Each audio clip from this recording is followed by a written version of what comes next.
Hi everyone, chemical bonding पढ़ रहे थे हम लोग। पिछले लेक्चर में जो है ना हम लोगों ने आयनिक बॉन्ड और आयनिक कंपाउंड्स का फॉर्मेशन किस प्रकार से होता है और आयनिक बॉन्ड का प्रॉपर्टीज के बारे में डिस्कस किए थे। आज जो है हम लोग डिस्कस करेंगे प्रॉपर्टीज ऑफ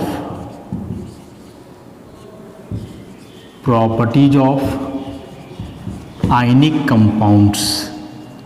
पिछला बार आयनिक बॉन्ड के प्रॉपर्टीज को देखे थे, आज हम लोग आयनिक कंपाउंड्स के प्रॉपर्टीज को देखेंगे। तो आयनिक कंपाउंड्स के प्रॉपर्टीज में सबसे पहले बात करें फिजिकल स्टेट का। फिजिकल स्टेट कहने का मतलब हुआ कि आयनिक कंपाउंड्स किस फॉर्म में एग्जिस्ट करते हैं, सॉलिड होते हैं, लिक्विड होते हैं या गैस होते हैं, क्या होते हैं। तो याद रखेंगे all the ionic compounds are crystalline solids with close packed lattices। जितने भी आयनिक कंपाउंड्स हैं सभी होते हैं सॉलिड्स। याद रखोगे सॉलिड्स में भी कैसा सॉलिड, तो क्रिस्टलाइन सॉलिड्स। एक क्रिस्टलाइन सॉलिड्स के बारे में बहुत डिटेल से हम लोग जो है 12 में पढ़ेंगे सॉलिड स्टेट चैप्टर में। फिलहाल याद रखोगे कि क्रिस्टलाइन सॉलिड मतलब उस प्रकार का सॉलिड जिसका कोई डेफिनिट शेप हो, उसके पार्टिकल्स का कोई डेफिनिट अरेंजमेंट हो, तो वैसे सॉलिड को हम लोग बोलते हैं crystalline solid. Close packed lattices, lattices का मतलब होता है अरेंजमेंट, और क्लोज पैक्ड कहने का मतलब कि इसके पार्टिकल्स एक दूसरे से काफ़ी क्लोज होते हैं, नज़दीक होते हैं। जैसे NaCl जो है एक आयनिक सॉलिड है, तो इसमें से Na प्लस केटायन और Cl माइनस एनायन। तो ऐसा नहीं है कि NaCl का क्रिस्टल में जहाँ मन है वहाँ Na प्लस होगा, जहाँ इच्छा वहाँ Cl माइनस होगा, ऐसा नहीं है। Na प्लस और Cl माइनस का एक डेफिनिट अरेंजमेंट होता है, और जिस सॉलिड में उसके पार्टिकल्स का डेफिनिट अरेंजमेंट हो तो वैसे सॉलिड को हम लोग बोलते हैं क्रिस्टलाइन सॉलिड्स। अभी किस प्रकार का अरेंजमेंट होता है ना, इसके लिए बहुत सारा थ्योरी वगैरह हम लोगों को पढ़ना पड़ता है, जो क्लास 12 में जो है अलग से चैप्टर ही पढ़ना है इसके बारे में, तो वहाँ हम लोग डिटेल में इसको जानेंगे। फिलहाल याद रखोगे कि जितने भी आयनिक कंपाउंड्स हैं सभी आयनिक कंपाउंड्स क्रिस्टलाइन सॉलिड्स होते हैं। क्लोज पैक्ड लैटिसेस मतलब बतलाए कि जो उनके पार्टिकल्स होते हैं आयंस, वे एक दूसरे से काफ़ी क्लोजली पैक्ड होते हैं, उनका एक डेफिनिट अरेंजमेंट होता है। तो इसका हुआ एक प्रॉपर्टी फिजिकल स्टेट।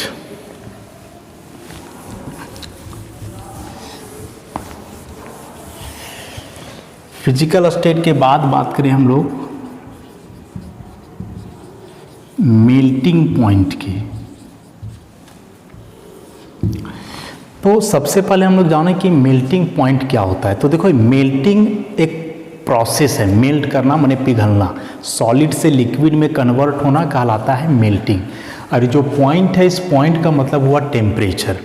तो यहाँ हम लोग ऐसा बोल सकते हैं कि वह टेम्परेचर जिस पे कोई सॉलिड लिक्विड में कन्वर्ट होता हो तो वह टेम्परेचर उसके लिए कहलाएगा मेल्टिंग पॉइंट।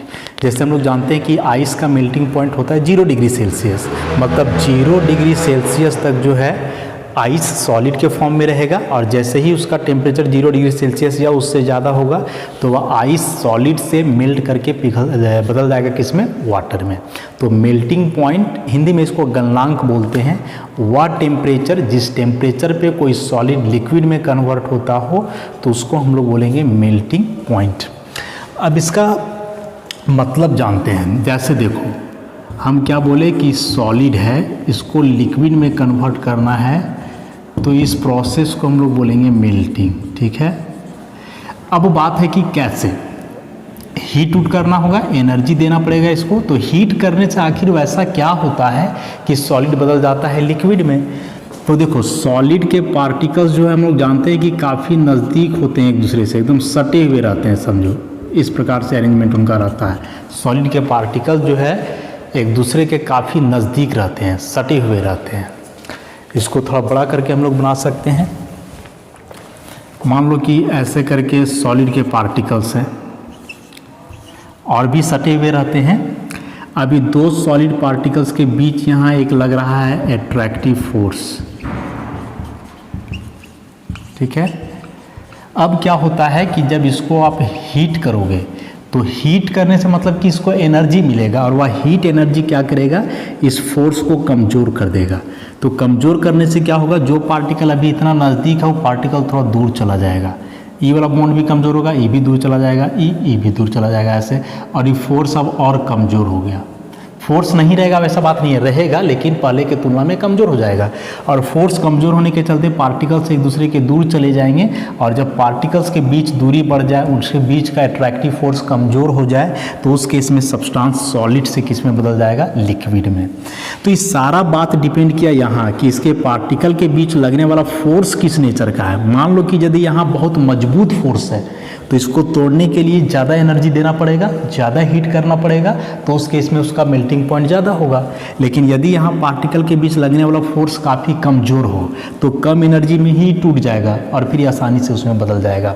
मतलब जो मेल्टिंग पॉइंट है या फिर बॉइलिंग पॉइंट, या दोनों डायरेक्टली प्रोपोर्शनल होता है पार्टिकल के बीच लगने वाले फोर्स के स्ट्रेंथ पे।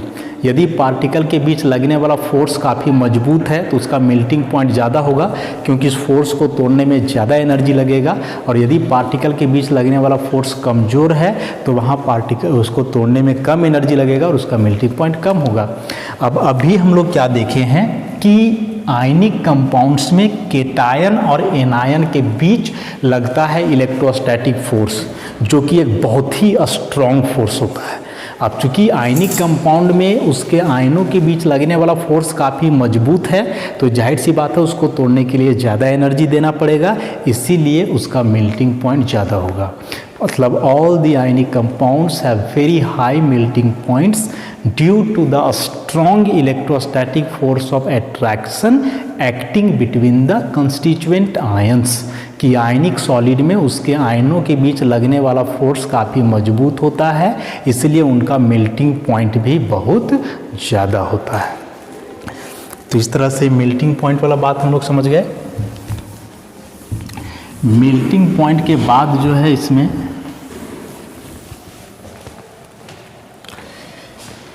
इम्पॉर्टेंट है सॉल्युबिलिटी। हिंदी में इसको हम लोग बोलते हैं घुलनशीलता, ऐसा। तो इस सॉल्युबिलिटी का यदि हम लोग डेफिनेशन जानना चाहे तो क्या होगा, तो the maximum amount of a substance that can be dissolved in the given quantity of solvent at a fixed temperature and pressure is called its solubility। ऐसा क्या लिखे हैं कि the maximum amount of a substance that can be dissolved in the given quantity of solvent eight a fixed temperature and pressure is called its solubility.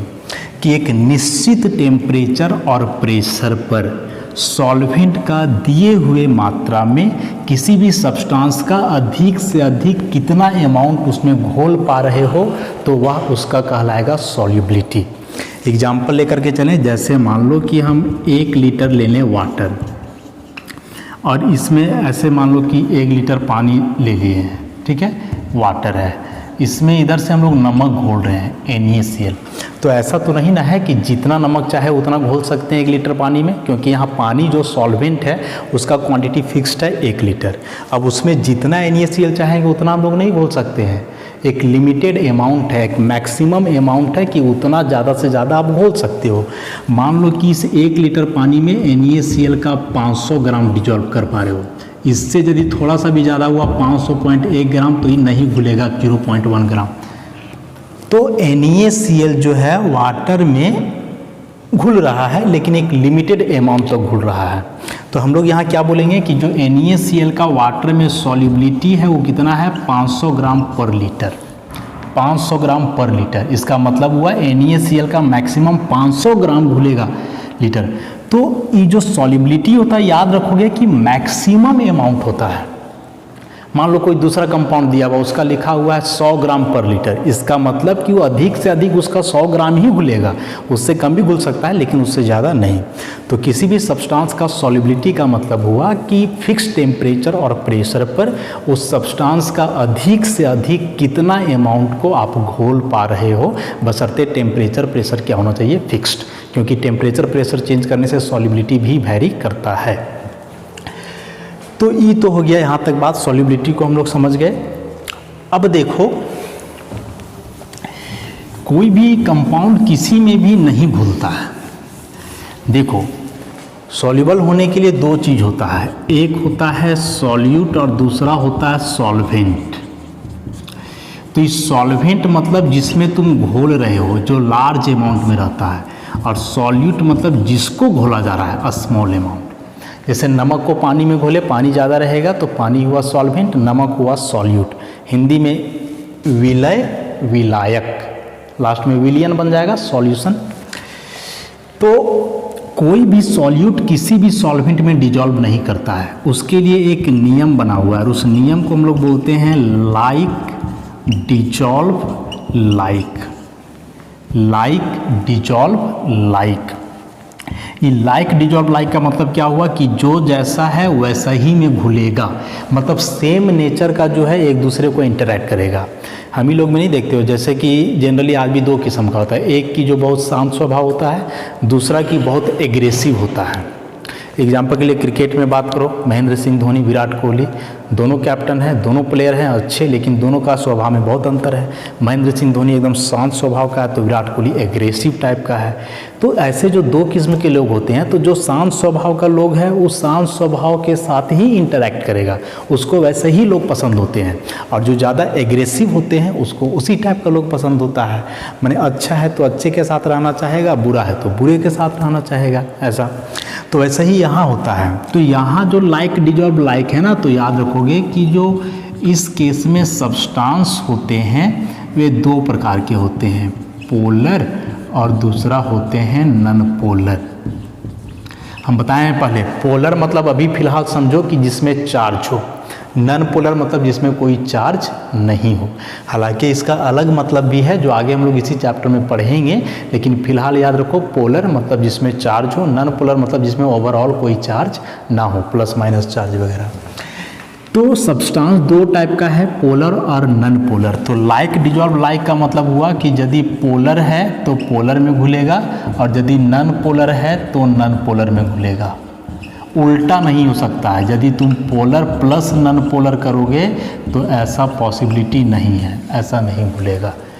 तो like dissolve like का मतलब यही हुआ कि पोलर कंपाउंड है तो polar solvent में घुलेगा, non polar compound है तो नॉन पोलर सॉल्वेंट में घुलेगा, उल्टा कभी भी पॉसिबल नहीं है।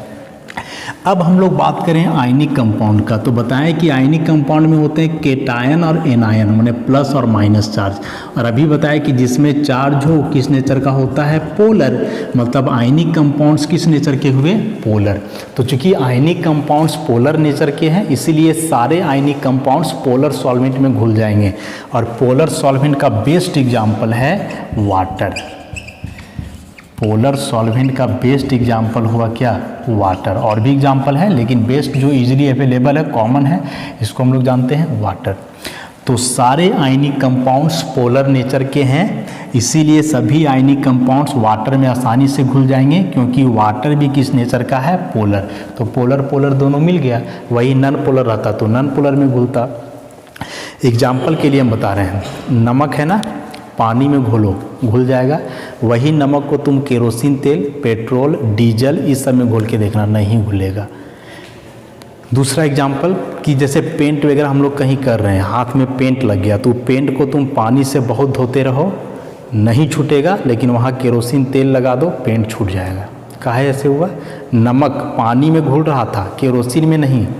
पेंट केरोसिन में घुल रहा है, पानी में नहीं। इसका मतलब कुछ तो यहाँ माजरा है। तो यही माजरा है पोलर और नन पोलर वाला बात है। तो इसको ऐसे ही समझेंगे कि नमक है पोलर, वाटर भी है पोलर, तो पोलर पोलर मिल गया। लेकिन जो तुम केरोसिन तेल लिए हो वो होता है नन पोलर, उसमें कोई चार्ज नहीं होता है। तो नमक पोलर है, केरोसिन नन पोलर है, तो कैसे मिलेगा एक दूसरे से? नहीं मिलेगा। ये तो लाइक डिजॉल्व लाइक होना चाहिए ना यहाँ पे। उसी प्रकार से पेंट, तो पेंट पानी में नहीं घुल रहा है, इसका मतलब पेंट नन पोलर है, क्योंकि पानी तो पोलर होता है। और पेंट तुम्हारा केरोसिन में घुल जा रहा है, इसका मतलब केरोसिन भी नन पोलर है। तो नन पोलर में घुल जाएगा, पोलर पोलर में उल्टा पॉसिबल नहीं है। माने पोलर नन पोलर में घुल जाए या नन पोलर में, इसका पॉसिबिलिटी बहुत ही कम है। तो ये वाला बात हम लोग समझ गए, लाइक डिजॉल्व लाइक वाला, कि पोलर में घुलेगा, नन पोलर में घुलेगा। अब यहाँ से हम लोग जाने कि आखिर ऐसा क्यों, नमक जो आयनिक कंपाउंड है, पोलर है, वाटर में ही क्यों घुलता है, केरोसिन में क्यों नहीं? ये तो एगो कहावत हुआ कि पोलर में घुलता है, नन पोलर में नहीं। कहावत है, एग्जैक्ट रीजन कि आखिर ऐसा क्यों होता है। और ये जानने से पहले हम लोग जाने कि आखिर घुलने का मतलब क्या होता है। जैसे बोले कि नमक पानी में घुल गया, इसका क्या मतलब है कि नमक पानी में घुल गया, मतलब उसमें गायब हो गया डालने के बाद? यानी मतलब क्या है, घुलने का मतलब क्या होता है? तो घुलने का मतलब होता है इंटरैक्ट करना, उसके साथ बॉन्ड बनाना। जैसे नमक पानी में घुल रहा है, इसका मतलब हुआ कि जो नमक का पार्टिकल है वह वाटर के मॉलिक्यूल के साथ बॉन्ड बना रहा होगा। जैसे देखते हैं ना, ये हम ही लोग में जैसे 2-4 गो लोग आपस में बैठ करके खूब बातचीत कर रहा है, और स्कूल में, कॉलेज में या घर में, तो लोग नहीं बोलते देखो तो कितना घुल मिल गया है। ऐसा कभी बोलते हैं क्या? 2 लोग आपस में झगड़ रहा है और हम लोग बोलते हैं कि देखो कितना घुल मिल गया है? नहीं, क्योंकि वहाँ झगड़ा हो रहा है, इसका मतलब अट्रैक्शन नहीं है उसके बीच, तो बोलते हैं कि घुला मिला नहीं है। लेकिन आपस में लोग जुड़ गया, बातचीत कर रहा है, बोलते देखो कितना घुल मिल गया है। तो ये घुलने मिलने का मतलब हुआ उसके बीच इंटरैक्शन होना, उसके बीच बॉन्ड बनना। तो नमक पानी में घुल रहा है, इसका मतलब कि नमक का पार्टिकल्स पानी के मॉलिक्यूल के साथ बॉन्ड बना रहा है, उसके साथ इंटरैक्ट कर रहा है। कैसे कर रहा है सो देखो, उसके साथ वो कैसे इंटरैक्ट कर रहा है।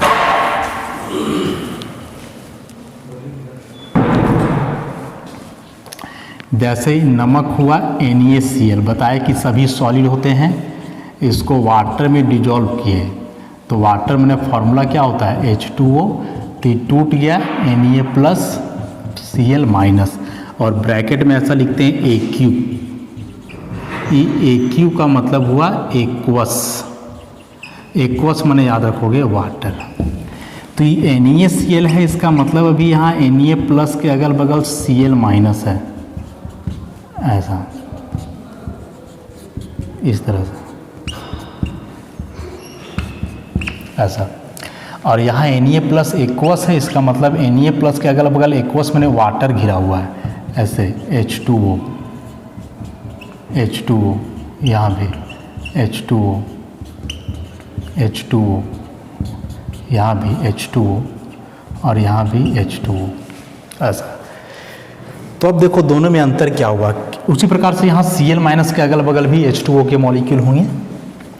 तो यहाँ क्या है कि Na+ अभी Cl- से बंधा हुआ है, लेकिन यहाँ Na+ H2O से जुड़ गया। यहाँ बॉन्ड H2O के साथ बना है, यहाँ Cl- के साथ। ये वाला बॉन्ड को हम लोग तो आयनिक बॉन्ड बोल रहे हैं, और इस बॉन्ड को हम लोग बोलते हैं आयन डाइपोल इंटरैक्शन। आगे पढ़ेंगे इसके बारे में हम लोग, ऐसा। तो NaCl वाटर में घुल गया, इसका मतलब क्या हुआ कि Na और Cl जो आयंस हैं, ये दोनों जाकर के वाटर के साथ बॉन्ड बनाए। तो घुलने का मतलब ही यही होता है कि वह उसके साथ बॉन्ड बनाएगा, इंटरैक्ट करेगा। अब सोचो कि Na+ के साथ ये जो H2O का बॉन्ड बना है, ये तो तभी पॉसिबल हुआ ना जब Cl- यहाँ से हटा है। अब मान लो कि Cl- यहाँ से हटता ही नहीं, तो H2O कभी यहाँ जुड़ पाता? नहीं जुड़ पाता। तो H2O के साथ बॉन्ड बाद में बना है, पहले ये वाला बॉन्ड टूटा है। जब तक ये बॉन्ड नहीं टूटेगा तब तक Cl माइनस नहीं हटेगा और तब तक H2O यहाँ इंटरैक्ट नहीं करेगा। तो सबसे पहला काम है इस बॉन्ड को तोड़ना। तो किसी भी सॉल्वेंट का वह प्रॉपर्टी जो सॉल्यूट पार्टिकल्स के बॉन्ड को तोड़े तो उस प्रॉपर्टी को हम लोग बोलते हैं डाइइलेक्ट्रिक कांस्टेंट। उस प्रॉपर्टी को हम लोग क्या बोलते हैं? Dielectric constant. तो डाइइलेक्ट्रिक कांस्टेंट क्या, याद रखोगे कि ये भी एक प्रकार का फोर्स है जो किसके लिए होता है? सॉल्वेंट के लिए होता है। माने सॉल्वेंट का एक प्रकार का पावर समझो कि दूसरे के बॉन्ड को तोड़ना। अब जो यहाँ बॉन्ड बन रहा है ये है ionic bond, and ionic bond is very strong bond. हम लोग जानते हैं कि आयनिक बॉन्ड बहुत मजबूत बॉन्ड है। अब इस बॉन्ड को तोड़ने के लिए जो डाइइलेक्ट्रिक कांस्टेंट होना चाहिए सॉल्वेंट का, वो बहुत ज़्यादा, माने सॉल्वेंट के पास इतना पावर होना चाहिए ताकि वह इस बॉन्ड को तोड़ सके, Cl माइनस को हटा सके और फिर अपने में उसको मिला ले। और ये जो पावर है केवल वो होता है वाटर के पास। मतलब वाटर का डाइइलेक्ट्रिक कांस्टेंट बहुत ज़्यादा होता है। जो रूम टेम्परेचर है 25 डिग्री सेल्सियस, इस पर जो डाइइलेक्ट्रिक कांस्टेंट होता है वाटर का 78.5 होता है और यह एक बहुत ही बड़ा वैल्यू है। तो वाटर का डाइइलेक्ट्रिक कांस्टेंट ज़्यादा है, मतलब वाटर के पास इतना पावर है कि वह आयनिक बॉन्ड को तोड़ के आयन को अलग कर दे और तब जा कर के उसके साथ बॉन्ड बनाए। यही वाला पावर नहीं है किसके पास? केरोसिन तेल के पास या फिर किसी भी नॉन पोलर सॉल्वेंट के पास। तो पोलर सॉल्वेंट का डाइइलेक्ट्रिक कांस्टेंट ज़्यादा होता है ताकि वह आसानी से आयनिक बॉन्ड को तोड़े और जाकर के आयन के साथ बॉन्ड बनाए।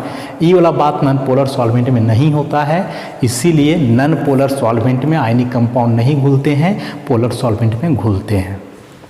तो line by line explanation notes में लिखा हुआ है, उसको आप लोग लाइन बाय लाइन ही पढ़ोगे और यहाँ से वीडियो से समझोगे। जो लैंग्वेज नहीं समझ में आएगा ना वो पूछने का प्रयास करोगे। ऐसे इसको हम जो है यहाँ से समझा दे रहे हैं। तो यहाँ से एक्सप्लेनेशन हम लोग देख लिए कि आखिर वाटर में ऐसा क्या है कि नमक उसमें घुल जा रहा है और केरोसिन तेल में नहीं घुल पा रहा है। तो उसके पीछे वजह क्या आया? ये डाइइलेक्ट्रिक कांस्टेंट, कि वाटर का डाइइलेक्ट्रिक कांस्टेंट बहुत ज़्यादा है, इसीलिए वाटर में घुल जा रहा है और उस पर नहीं घुल पा रहा है। दूसरा एक्सप्लेनेशन इसका हम लोग ऐसे भी दे सकते हैं, ऐसा कि यहाँ जो Na+ और Cl- के बीच जो बॉन्ड है, तो यहाँ क्या हो रहा है कि यहाँ बॉन्ड को तोड़ना पड़ रहा है, ब्रेक करना पड़ रहा है और यहाँ नया बॉन्ड बन रहा है, फॉर्म हो रहा है। तो याद रखोगे कि बॉन्ड को तोड़ने के लिए एनर्जी देना पड़ता है, लेकिन जब नया बॉन्ड बने तो एनर्जी बाहर निकलता है। बॉन्ड बनेगा तो एनर्जी बाहर निकलेगा और बॉन्ड को तोड़ना है तो एनर्जी क्या करना पड़ेगा? देना पड़ेगा। तो यहाँ जो आयनिक कंपाउंड में जो बॉन्ड होता है, इस बॉन्ड को तोड़ने में जो एनर्जी लगता है उसको हम लोग बोलते हैं लैटिस इंथैल्पी। और यहाँ ये जो बॉन्ड बनने में एनर्जी बाहर निकलता है इसको हम लोग बोलते हैं सॉल्वेशन इंथैल्पी। इसको याद रखोगे, बहुत इंपॉर्टेंट है कि नया बॉन्ड बनने में जो एनर्जी बाहर निकला सॉल्वेशन इंथैल्पी, और इस बॉन्ड को तोड़ने में जो एनर्जी लगा उसको हम लोग क्या बोले? Lattice enthalpy. अब इसमें कंडीशन क्या है सो देखो। कंडीशन है कि यदि लैटिस इंथैल्पी ज़्यादा हो सॉल्वेशन इंथैल्पी से, सॉल्वेशन इंथैल्पी से, तो कंपाउंड इनसॉल्युबल होगा, कंपाउंड उसमें नहीं घुलेगा। लेकिन यदि लैटिस इंथैल्पी से ज़्यादा होगा सॉल्वेशन इंथैल्पी, सॉल्वेशन इंथैल्पी, तो कंपाउंड सॉल्युबल होगा। ज़्यादा या बराबर भी हो तो काम हो जाएगा। इसको कैसे समझेंगे? मान लो कि इस बॉन्ड को तोड़ने में जो लैटिस इंथैल्पी लग रहा है वो 100 जूल है, ठीक है, और यहाँ बॉन्ड बनने के बाद जो एनर्जी निकला ये वाला 90 जूल है।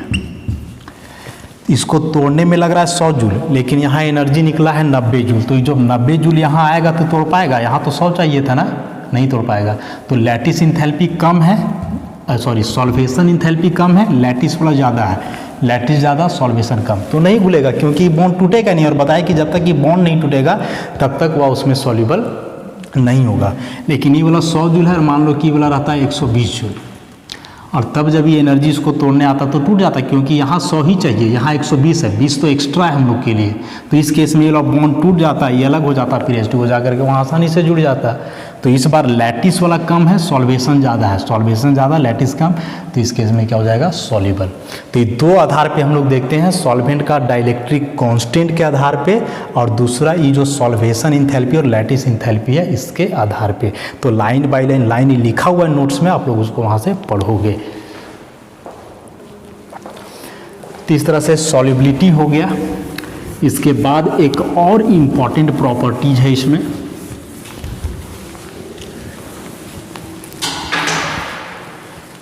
और अगला इम्पॉर्टेंट प्रॉपर्टी इसमें है इलेक्ट्रिकल कंडक्टिविटी। तो इलेक्ट्रिकल कंडक्टिविटी कहने का मतलब आयनिक कंपाउंड से इलेक्ट्रिक करंट पास करेगा या नहीं। तो सबसे पहले जाने इलेक्ट्रिक करंट क्या होता है। तो फ्लो ऑफ चार्ज, यदि किसी सिस्टम से चार्ज फ्लो करे आइदर पॉजिटिव नेगेटिव, तो उससे इलेक्ट्रिक करंट भी फ्लो करेगा। अभी चार्ज जो है ना अपने फ्लो नहीं करता, वो चार्ज या तो इलेक्ट्रॉन के फॉर्म में फ्लो करेगा या फिर केटायन एनायन के फॉर्म में फ्लो करेगा। इसका मतलब कि यदि किसी सब्सटेंस से इलेक्ट्रिक करंट पास होना है तो उसके अंदर फ्री इलेक्ट्रॉन्स या फ्री आयंस होना चाहिए, ताकि वही इलेक्ट्रॉन या आयन चार्ज को लेकर के आगे जाए और उससे करंट पास करे। जैसे मान लो कि कोई सब्सटेंस है, ऐसे तुम वायर से इसको जोड़े हो, ठीक है, मान लो कि यहाँ तक करंट आ रहा है, वायर लगा हुआ है, तो अभी इसके अंदर करंट रहेगा कि नहीं, ये तो डिपेंड करता है कि इस करंट को आगे ले जाने वाला इसके अंदर कुछ है कि नहीं। तो इसके अंदर जो करंट को आगे ले जाता है या तो इलेक्ट्रॉन हो सकता है, या केटायन हो सकता है, या एनायन हो सकता है। अब मान लो इलेक्ट्रॉन केटायन एनायन है लेकिन फ्री नहीं है, वो अपने बंधा हुआ है, तो अपने बंधा हुआ है तो फिर इसको आगे कौन ले जाएगा, कोई नहीं। तो एक लाइन में याद रखोगे कि किसी भी सब्सटेंस से करंट पास तभी करता है जब उसके अंदर या तो फ्री इलेक्ट्रॉन हो या तो उसके अंदर फ्री आयंस हो। हम लोग बात कर रहे हैं अभी आयनिक कंपाउंड का, तो इलेक्ट्रॉन नहीं आयंस की बात करेंगे। अभी हम क्या बताएं कि जो आयनिक कंपाउंड्स होते हैं, आयनिक कंपाउंड्स, ये सभी आयनिक कंपाउंड्स होते क्या है, सॉलिड्स। और सॉलिड्स में क्या होता है कि जो केटायन एनायन है दोनों आपस में मजबूत बॉन्ड से जुड़ा हुआ है, आयनिक बॉन्ड से। अब मान लो केटायन एनायन आपस में जुड़ा हुआ है, तुम इधर से करंट पास करवा रहे हो, तो करंट को आगे कौन ले जाएगा, आयन तो फ्री है ही नहीं।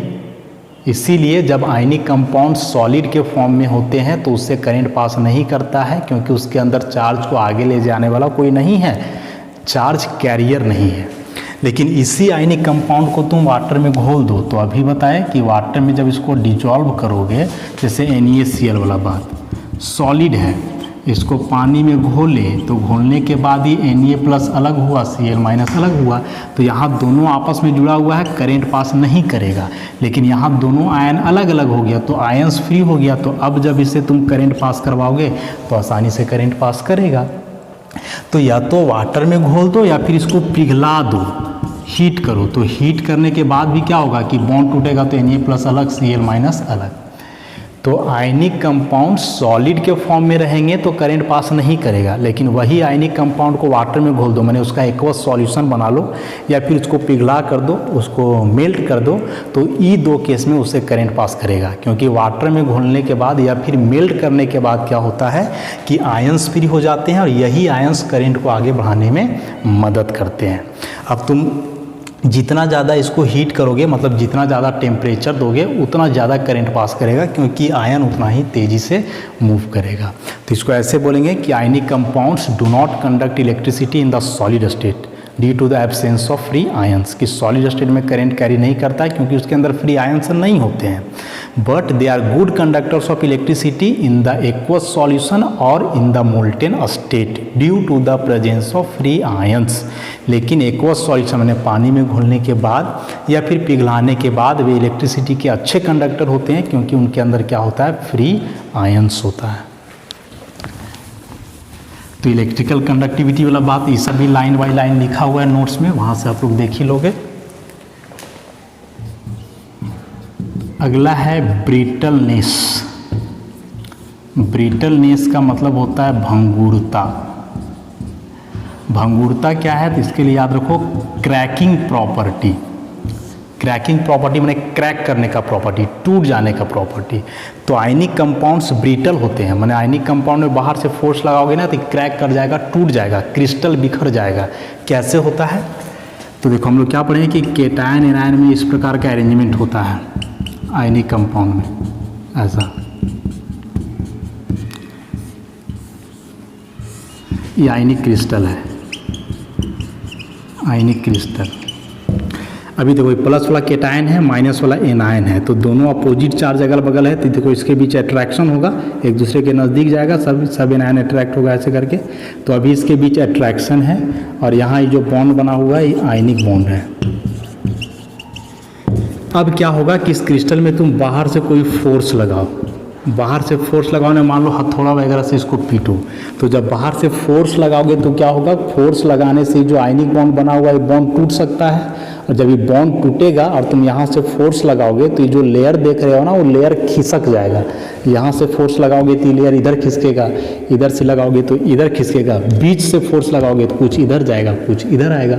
तो मान लो कि फोर्स अभी हम लोग इधर से लगा रहे हैं, तो ये आयनिक बॉन्ड टूटेगा, बॉन्ड टूटने के बाद ये जो सब आयन है थोड़ा थोड़ा इधर खिसक जाएगा। तो ऊपर वाला पर ज़्यादा प्रभाव पड़ेगा क्योंकि फोर्स तो यहीं से हम लोग लगा रहे हैं, तो नीचे वाला जैसे है उसको वैसा ही रहने दो, इसमें बहुत ज़्यादा अंतर नहीं आएगा। ई वाला खिसक जाएगा, तो खिसकने के बाद क्या होगा कि जो अभी देख रहे हो प्लस वाला माइनस के सामने है, सपोज ये प्लस वाला खिसक के यहाँ आ जाएगा, किसके सामने हो जाएगा, प्लस के सामने, ऐसे। उसी प्रकार से माइनस वाला यहाँ आ जाएगा माइनस के सामने, फिर प्लस माइनस ऐसा। और यदि ऐसा हुआ तो अब देखो ये प्लस प्लस एक साथ, माइनस माइनस एक साथ, तो ये सेम चार्ज जब एक साथ आता है तो दोनों के बीच क्या होता है, रिपल्सन। मतलब अब ये दोनों एक दूसरे को दूर धकेलेगा, और जब दोनों एक दूसरे को दूर धकेलेगा तो दूर धकेलने से क्या होगा कि क्रिस्टल क्रैक कर जाएगा, टूट जाएगा, और इसी प्रॉपर्टी को हम लोग बोलते हैं ब्रिटलनेस। तो देखो ऐसा है, हो ही जाएगा ऐसा ज़रूरी नहीं है, क्योंकि इसके लिए कंडीशन हुआ ना कि तुम फोर्स इधर से लगाए, पहले बॉन्ड टूटना चाहिए, फिर लेयर खिसकना चाहिए, लेयर खिसकेगा तो सेम चार्ज वाला आयन एक दूसरे के करीब आना चाहिए, तब रिपल्सन होगा, तब जाकर के क्रिस्टल क्रैक करेगा।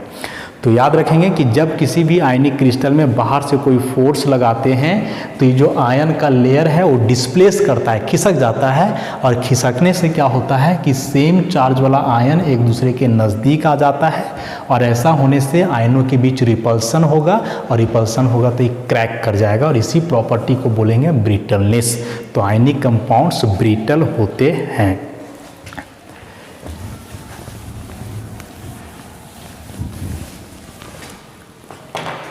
एक दो छोटा छोटा प्रॉपर्टी इसमें और है। अगला प्रॉपर्टी इसमें आइसोमेरिज्म। तो आइसोमेरिज्म का मतलब क्या होता है, मॉलिक्यूलर फॉर्मूला जो है कंपाउंड का वो रहेगा सेम, लेकिन जो स्ट्रक्चर है वो रहेगा डिफरेंट। याद रखोगे कि वह प्रॉपर्टी जिसके कारण कंपाउंड्स का मॉलिक्यूलर फार्मूला सेम हो लेकिन उसके स्ट्रक्चर्स अलग अलग हों, तो इसी प्रॉपर्टी को बोलते हैं आइसोमेरिज्म। और यह वाला प्रॉपर्टी उसी कंपाउंड में होता है जिसका बॉन्ड डायरेक्शनल होता है, डायरेक्शनल नेचर ऑफ बॉन्ड। जिस कंपाउंड का बॉन्ड डायरेक्शनल नेचर का हो वही आइसोमेरिज्म शो करेगा, मतलब उसमें फार्मूला सेम स्ट्रक्चर अलग होगा। लेकिन हम लोग क्या पढ़े हैं कि आयनिक बॉन्ड होता है नॉन डायरेक्शनल। अब चूंकि आयनिक बॉन्ड नॉन डायरेक्शनल है और आइसोमेरिज्म उसी में होता है जिसका बॉन्ड डायरेक्शनल, तो आयनिक बॉन्ड नॉन डायरेक्शनल है, इसलिए आयनिक कंपाउंड्स आइसोमेरिज्म शो नहीं करते हैं। तो कौन करते हैं, तो आइसोमेरिज्म शो करते हैं कोवेलेंट कंपाउंड्स, क्योंकि कोवेलेंट बॉन्ड होता है डायरेक्शनल। एग्जाम्पल के लिए जैसे मान लो कि एक हम लिखें C4H10, ऐसा एक कंपाउंड लिखते हैं, इसका स्ट्रक्चर बनाते हैं। देखो एक ऐसा स्ट्रक्चर बनाए और एक स्ट्रक्चर और बनाते हैं ऐसा। इसमें भी देख लो 4 कार्बन 10 हाइड्रोजन होगा, इसमें भी 4 कार्बन 10 हाइड्रोजन होगा। मैंने दोनों का फॉर्मूला सेम है, लेकिन स्ट्रक्चर सेम है क्या? नहीं। इसमें सब कार्बन एक के बाद एक लगातार है, इसमें एगो कार्बन बीच में आकर के जुड़ गया है। तो फॉर्मूला सेम लेकिन स्ट्रक्चर अलग अलग, तो इसी को बोलेंगे आइसोमेरिज्म। और ये होता है कोवैलेंट कंपाउंड में, क्योंकि वो वाला बॉन्ड क्या होता है? डायरेक्शनल। हम लोग पढ़ रहे हैं आयनिक कंपाउंड, और आयनिक बॉन्ड होता है नॉन डायरेक्शनल, इसीलिए उसमें आइसोमेरिज्म नहीं होता है। और एक लास्ट प्रॉपर्टी इसमें कि जब आइसोमेरिज्म नहीं होता है तो क्या होता है? तो उसमें होता है आइसोमोर्फिज्म। आइसोमेरिज्म का उल्टा। इसमें क्या होगा कि जो मॉलिक्यूलर फार्मूला है, मॉलिक्यूलर फार्मूला वो होगा डिफरेंट, लेकिन जो स्ट्रक्चर है वो क्या होगा? सेम। आइसोमेरिज्म में फार्मूला सेम और स्ट्रक्चर अलग, इसमें उल्टा है, फार्मूला अलग और स्ट्रक्चर क्या? सेम। तो ये जो आइसोमोर्फिज्म है ना, ये वाला आयनिक कंपाउंड शो करता है, आयनिक कंपाउंड ही शो करेगा। तो कौन सा आयनिक कंपाउंड शो करेगा? तो जिसमें केटायन और एनायन का इलेक्ट्रॉनिक कन्फिग्रेशन एक समान हो। एग्जाम्पल के लिए NaF ले लो और Mg वो ले लो। यहाँ केटायन है Na+, यहाँ है Mg2+, यहाँ पर तुम्हारा एनायन है F-, यहाँ है वो डबल-। Na+ का कन्फिग्रेशन लिखोगे तो सोडियम का एटॉमिक नंबर 11 होता है, तो 2, 8 और 1, लेकिन एगो प्लस है तो एक इलेक्ट्रॉन हट जाएगा और बचेगा 2, 8। मैग्नीशियम का होता है 12, तो 2, 8 और 2, यहाँ 2 प्लस है तो ये 2 निकल जाएगा, 2, 8। तो यहाँ भी 2, 8, यहाँ भी 2, 8, एक जैसा हो गया। फ्लोरीन का एटॉमिक नंबर 9, तो 2 और 7, लेकिन एगो माइनस है तो बढ़ जाएगा, 2 और 8 हो जाएगा। इसका एटॉमिक नंबर 8, तो 2 और 6, और यहाँ 2 माइनस है तो 2 बढ़ेगा, 2 और 8। इसका भी देखो सेम हो गया। तो केटायन का भी कन्फिग्रेशन सेम, एनायन का भी कन्फिग्रेशन सेम, और जब ऐसा हो तो दोनों का स्ट्रक्चर भी क्या होगा? सेम। फार्मूला अलग है, यहाँ सोडियम, यहाँ मैग्नीशियम, यहाँ फ्लोरीन, यहाँ ऑक्सीजन, तो फार्मूला डिफरेंट है लेकिन स्ट्रक्चर सेम होगा, क्योंकि केटायन एनायन का इलेक्ट्रॉनिक कन्फिग्रेशन है सेम। तो इस प्रॉपर्टी को हम लोग बोलेंगे आइसोमोर्फिज्म। तो ऐसे जितने भी प्रॉपर्टीज़ थे आयनिक कंपाउंड्स का, सब हम लोगों ने एक एक करके देखा। आप लोग नोट से लाइन बाय लाइन पढ़ोगे, वीडियो से कई बार देख के समझोगे। उसके बावजूद यदि लैंग्वेज समझने में परेशानी हो तो डायरेक्ट फ़ोन करके आप लोग हमसे पूछ सकते हो। तो बाकी डिस्कशन हम लोग नेक्स्ट क्लास में करेंगे। धन्यवाद।